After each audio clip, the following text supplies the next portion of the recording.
here with Bert and Paulette, and they are the owners of Crafted Tree Products. Bert and Paulette were kind enough to donate to Parrot Partners perches for all of our parrots.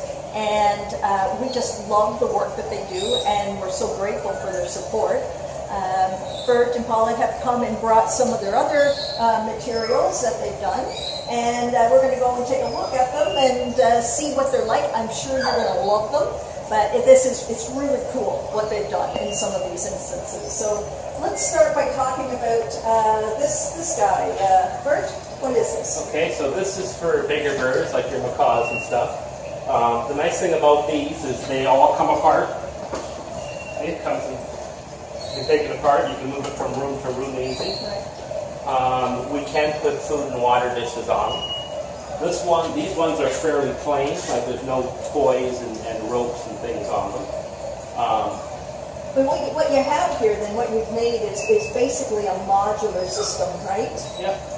Yep. So you can take it apart and you can wash these really easy. You can bring them into the shower, scrub them all down. But just don't leave them soaking in the water. It's all exterior glue, so nothing's going to fall apart. But you want to towel dry it right after you wash it. Don't leave it soaking wet. If you got a big chewer and he chews it all up, we can always make you new tops for them. That part comes off as well. Yeah. So that's really nice too, because the parrots getting bored easy and needing variety. So having 3 or 4 of these and being able to mix and match is really quite attractive. And you can turn it too. If you want to keep your birds apart, you can turn it so that they're farther apart. Right. You know, this will turn as well, so you can be way out here. Right. You know, if you don't want them together, you can leave it like that. So potentially too, Bert, the tops here, and Paulette, the tops here, this is more of a perch size for a very large macaw. But potentially, I mean, if the birds got along, you could have another top over there for a smaller. Yeah. So let's keep moving. These are fabulous. Let's take a look at this guy. So this is the same thing, but for a smaller bird. And these are pieces of wood. Tell us, apple tree. So when you get like a manzanita tree or something, you get just the shape of the tree. So we take the tree apart and we put it together in different shapes. So, and I put it together so that, I try anyway, so that they don't poop on other branches. Right. Like maybe here we could, but for the most part, I try to keep it so they can't poop on other branches below. Keeping the work down, and everybody who owns a parrot knows just how much work there is to clean. I see you've got some pieces of wood which are, the bark is not there, and then other pieces that do. Explain that a little bit. Okay, so some birds don't like the applewood with the bark off. They only like it with the bark on. And then these also get a little better grip. So some birds are a little skittish on smooth wood and like more of the bark on. But that's the biggest reason. The birds can grip it better. And they kick the bark off and stuff too. Right, yeah, so that gets some enrichment as well.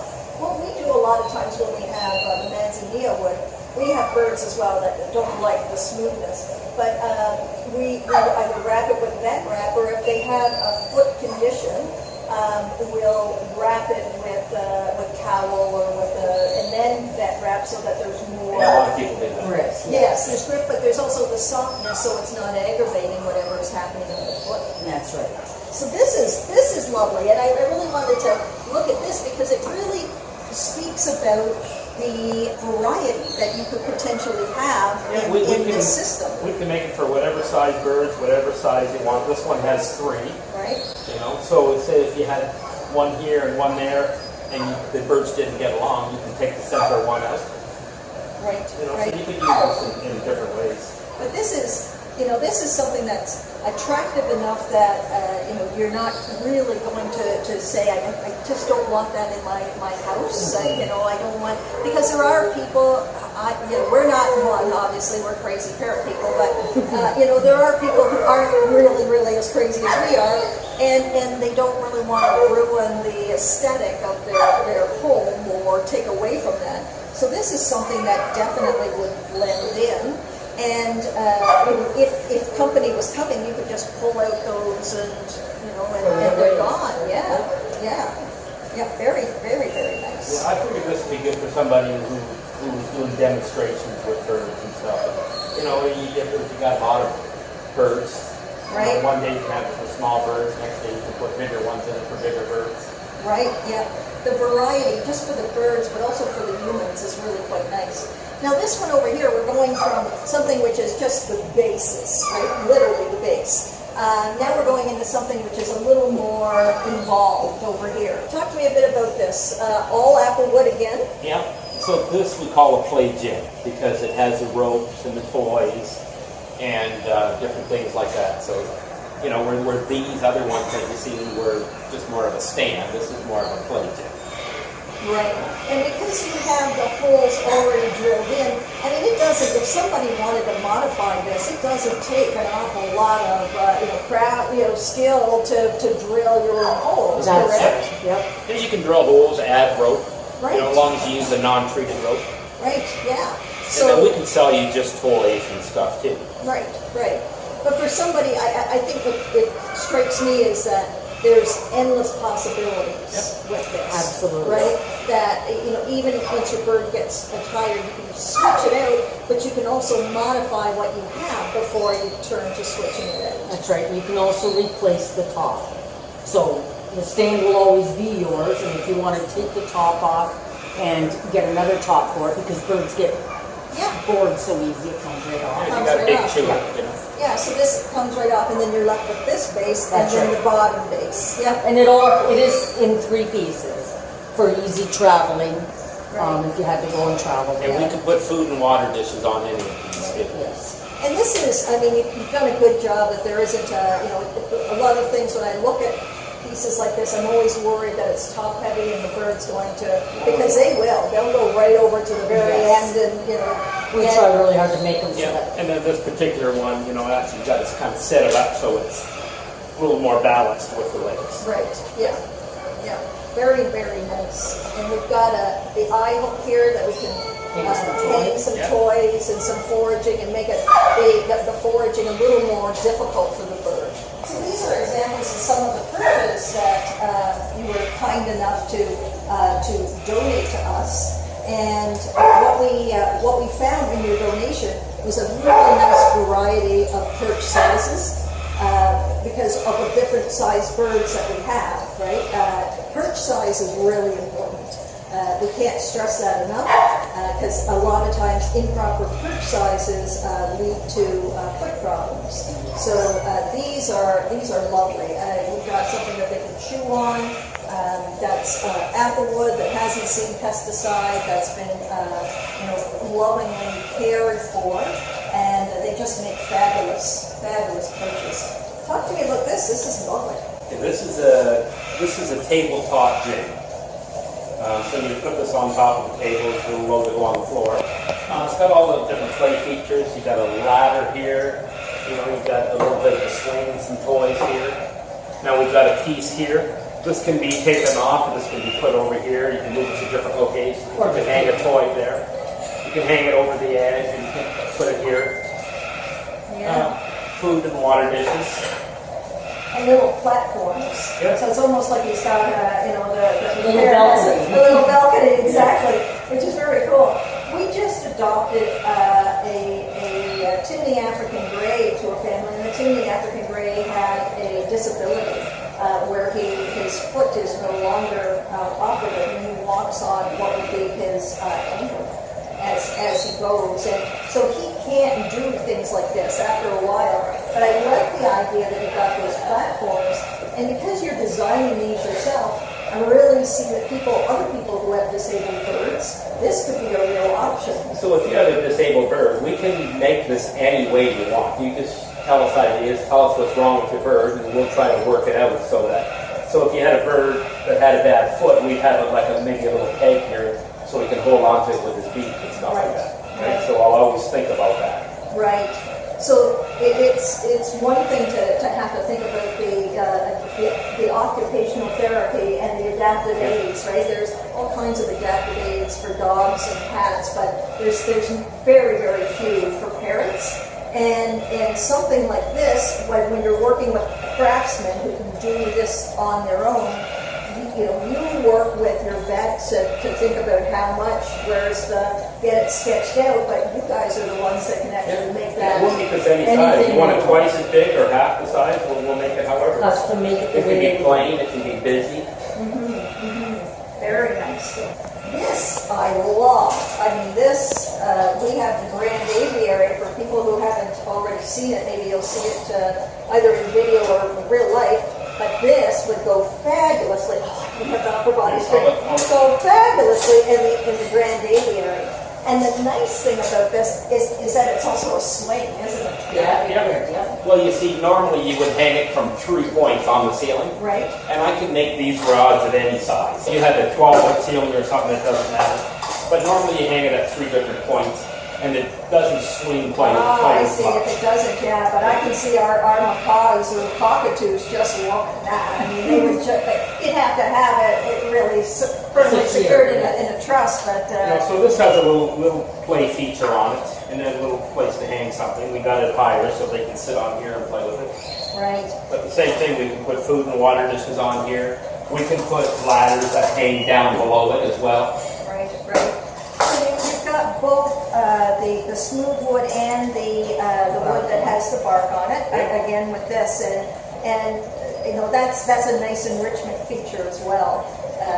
And once they choose something, you just need to find the right or take the what do you call it? Is it routing when you do this to make it the right Well, we have size? machinery that turns the end of the branch into a dowel. Right. So we can. If you replace. What we tell people is, if you want to bring it back to us, and if they choose something off, we can always cut that off, and we can add something on there. We can always Right. repair it. Yeah. But these bases are fabulous. This is lovely. This is a movable stand. So again, tell me a little bit about this. It looks like we've got some different woods in here. Yeah. Well, this right here, this section here. I don't know if you can see in the camera, but it's pear wood. So it's a flat surface for them, so they can stand on or put their food on there. We hang a toy underneath here, or you can. And with it hanging here, and this is big, they can't poop on the toy. That was my thinking. And so usually most of the gym is the bark off wood, because this is very easy to clean. And if they're down here and they poop on this, you just wet it and it wipes right off. It's really good. But I try not to put too much of the stuff with the bark on down below, because it's a little bit harder to clean. Right. The bark on has just got good grip for them, and they will chew the bark off and stuff, and it's okay for them. Right. So what's really interesting is that a lot of these pieces already have the holes drilled in them, and what we're looking for here is we are always challenged to keep these guys active and foraging and looking and challenge them. And this is great for a beginner, just to put the nut right in there. Yep. And then you push and you make it harder and harder so that they have to.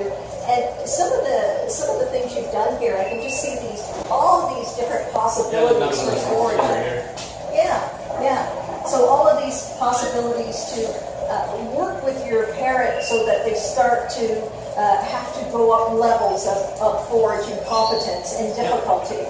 So something like this, really, because it's adaptable, would be quite nice. And the bark on that, they love that. So on this one, the bird can come all the way down, but if you don't want your bird to come down, then we make something more like this, so the bird can't come down. Right. Depending, this would be for a smaller bird, and this would just be, so, this is something that Rick can amuse himself while still being safe and not out loose. This is beautiful. What's happened here is, and this is what I was speaking about in not being able to fit into people's decor.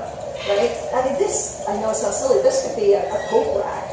This could Well, be... we do make coat Yeah, racks. so do you. We do make coat racks. There you go. But it's something that it's multifunctional, that it doesn't have to be this piece that's out of place in the home. Yeah, actually, we started out making live edge furniture, and somebody said one of our pieces looked like a parrot perch. So this is typically how we would put the base of a table or a oak tree or something like that. Now this is from a dead piece of dead apple tree. That's why it's dark like this. We use a lot of this for the furniture. We've started out making furniture, and we're still making things in that same way, kind of.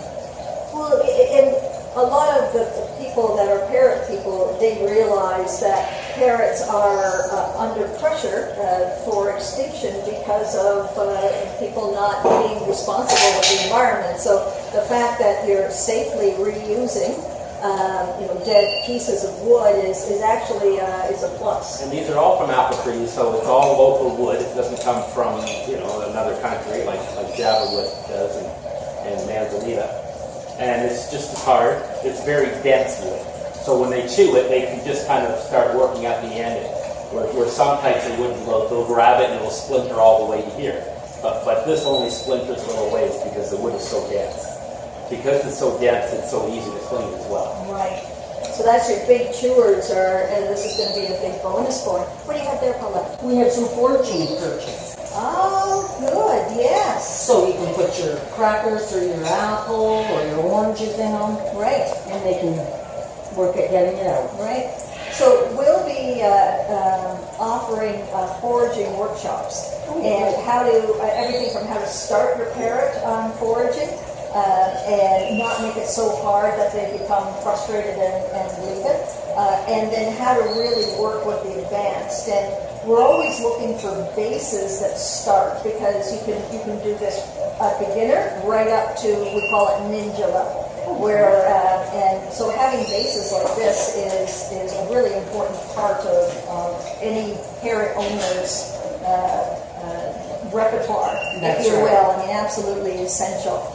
And the only thing that's stopping you, and we'll talk about this in the workshops, is creativity and the basics. So what is safe, what isn't safe, and what are the proper levels. But in the workshop, you get all that, and then to be able to walk away with something like this in your kit, you've literally got years of development for your kit. What did you get there, Bernard?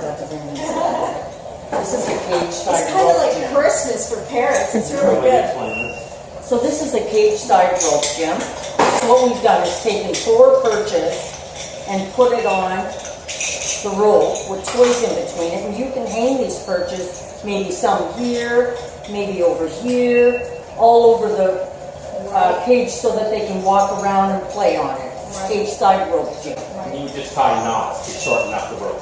Yes, you can tie knots in the middle to make it shorter. We put a lot of rope so that you can reach around your cage with it. So this is something really important, and it doesn't matter the size of the parrot, because in the jungle they have infinite variety, and we have such a hard time trying to replicate that novelty factor for them.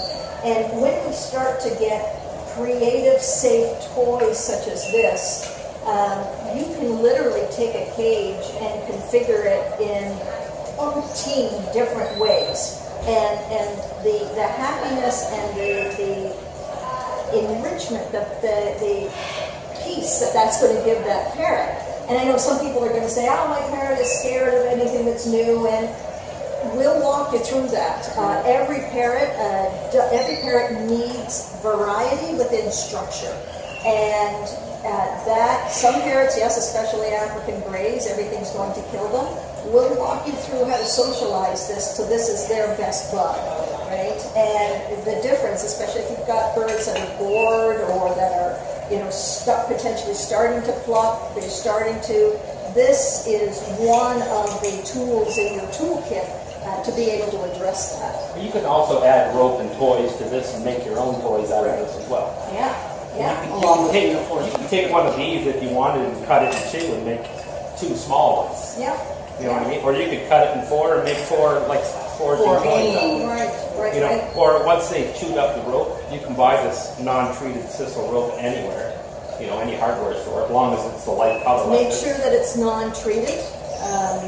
You're going to need to talk, and we'll actually post links to some of the brands below that are non-treated for you. Generally, if it's really light colored like that, but if it's a dark color, it's got some type of oil on it. And you can also smell. You can, if you've got, you can smell that this isn't. So that's one thing nice about the workshops when people are nervous about this thing, that this sort of thing that they can smell and say, this is safe, now smell it, feel it. Just the This rope. one is not safe, smell it, feel it, and people get a good basis for, okay, now I know what I'm looking for. That's right. We have some nice things over here. Lovely. Again, this looks like for a smaller bird, but it's It's a tabletop. We call it a perch because it doesn't really have a lot of rope and toys on it, but there is spots that you can put your rope and stuff on it. Right. These are quite nice. I mean, we've got, again, something that you've created which will catch the droppings, easy to clean, and it almost looks like it's something that's portable, that you could take Everywhere, yes. To shows or wherever you're going overnight to a friend's, or they just love these perches. So you can take your bird with you. You can take it to the office or wherever you're going in the house. You can put this on your coffee table. You can set it on the couch beside you if you want. Your bird can always be with you. Yeah, quite nice, very portable. Yeah. See, so this one has the rope and toys on it, but this one is a little more plain. It doesn't have the rope and toys, so it'll be just a little bit less and not quite as busy. You can have them, if you want, we can make them with all bark on. We don't have to have bark off. And then see, this one is pegged so he can go all the way down. You don't have to have that. And also, this can also be put on a stand like this, or any of these you can take off the stand. Now this can go on top of the cage like this without the stand, or it can go inside the cage like this. You know, so it's pretty versatile. Last but not least, are these, I think for us it would be for outside, but Yes. these are lovely. Tell me a little bit about them. These are... These are just outdoor bird houses that we make out of pear logs. The bottoms come off, like you undo these screws, but you need to be able to clean it up. But here, this one's got a natural hole here and another natural little hole here. And these guys are similar, but it's just, again, variety because Yeah, this is for, for a bigger bird. It'll probably end up a sparrow or something like that in there. Some people buy them just because they look nice. They do. We try to make them, functional. So we make a little small little hole, and that's so that, this is for like little house wrens and small birds. They go in. You want it small and it's nice and far back in there, so like a starling or something can't reach the babies. No, exactly, yeah. You are located in Elmer, Ontario. That's right. Okay, so how far is that from, let's say, the Ottawa area? Oh, it's about a 7-hour drive from here. It's just outside of London. Okay.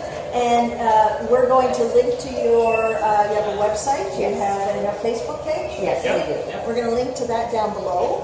And what we have is just, it seems to me like tell us your ideas, and we'll create them. Yeah, we'll custom make, or you can just pick from stuff that we already have. I'm going to link phone numbers. I'm going to link all the contact information. If you are at all interested, by all means, please give them a call, because this is the modular system of this is infinite variety, and your parrot will thank you for sure. Thank you for coming in, and thank you for your donation. Yeah, You're thank just you. so We thank you for what you do for the parrots. Yeah. We really love do. them. We all love them. We thank you. We need more of you guys around. Thanks, everybody. Thank you. Thank you. Bye-bye.